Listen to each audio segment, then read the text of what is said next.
ক্যান্টনমেন্টের বাইরে রাখেন নাই। পক্ষান্তরে যিনি গত 17 বছর দেশ চালিয়েছেন, নিজে বলেন নিজে মুক্তিযোদ্ধা, মুক্তিযুদ্ধের পরিবারের সন্তান, উনি কোথায় ছিলেন? উনি যখন ছিলেন সন্তান সম্ভবা, উনি অসুস্থ ছিলেন। উনি ছিলেন ক্যান্টনমেন্টের 32 নম্বর বাড়িতে। এই বাড়িতে ওনাকে কে পাহারা দিয়েছিল? পাকিস্তানি হানাদার বাহিনী পাহারা দিয়েছিল। একদিকে হানাদার বাহিনী আমার মা বোনদের ইজ্জত লুণ্ঠন করেছেন, আমার মা বোনদের রক্তে ওদের কাপড় রঞ্জিত হয়েছে, আমার মা বোনদের রক্তে আমাদের জাতীয় পতাকা আজকে যে লাল সবুজ দেখেন সেটা নির্মাণ হয়েছে। কিন্তু যিনি ক্ষমতায় ছিলেন উনি ছিলেন পাকিস্তানি হানাদারদের বেষ্টনীতে। উনি অসুস্থ ছিলেন, ওনার জন্য বাজার করতেন কেন জানেন? পাকিস্তানিরা ওনার জন্য শিং মাছ, মাগুর মাছ কিনতেন। কে কিনতেন? পাঞ্জাবিরা। একদিকে আমার ভাইকে বুকে গুলি চালিয়ে হত্যা করতেন, অন্যদিকে আমার মা বোনদের ইজ্জত লুণ্ঠন করতেন, আরেকদিকে ওনার জন্য বাজার করে ওনাকে খাইয়ে দেন। সুতরাং এমন একজন পরিবারের সন্তান 17 বছর দেশ শাসন করেছে, এই দেশের সম্পদ লুণ্ঠন করেছে, এই দেশের সুগার সম্পদ লুণ্ঠন করেছে। কিভাবে সম্পদ লুণ্ঠন করেছে আমি বলি।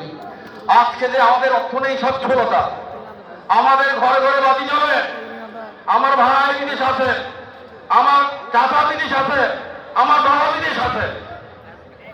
ম্যান পাওয়ার এক্সপোর্ট, এটা হচ্ছে আমাদেরকে যখন আমরা বিদেশ যাই ইংরেজিতে বলা হয় ম্যান পাওয়ার এক্সপোর্ট। কে করেছেন? কারণ হয়েছে অর্থনীতির ভিড় দাঁড়িয়ে আছে রাষ্ট্রের উপর। শহীদ রাষ্ট্রপতি জিয়া রহমান যখন ক্ষমতায় এসেছেন, ক্ষমতা এসে দেখলেন এদেশের মানুষ অর্থনৈতিকভাবে ভঙ্গুর। আমরা একবেলা খাই, একবেলা খেতে পারি না, আমরা ভালো কাপড় পরতে পারি না, দিনে একবার আমাদের চুলে আগুন জ্বলে না। আমাদেরকে অর্থনৈতিক মুক্তির জন্য শহীদ রাষ্ট্রপতি জিয়া রহমান প্রথমে দল গঠন করলেন। কোন দল? বাংলাদেশ জাতীয়তাবাদী দল।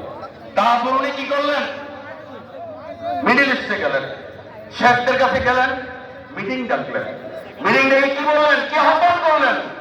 আমার দেশে কর্মক্ষম মানুষ আছে, আমার দেশে কর্মজীবী মানুষ আছে, কর্মক্ষমের হাত আছে, আমার দেশে কর্ম নাই।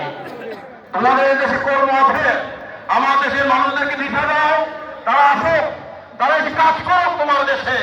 তোমার দেশ বিনিয়োজিত হবে, আমার দেশ অর্থনৈতিকভাবে মুক্তি পাবে, আমার মানুষ খেয়ে করে বাঁচতে পারবে। এই যুগান্তকারী সিদ্ধান্ত কে নিলেন? শহীদ রাষ্ট্রপতি জিয়া রহমান।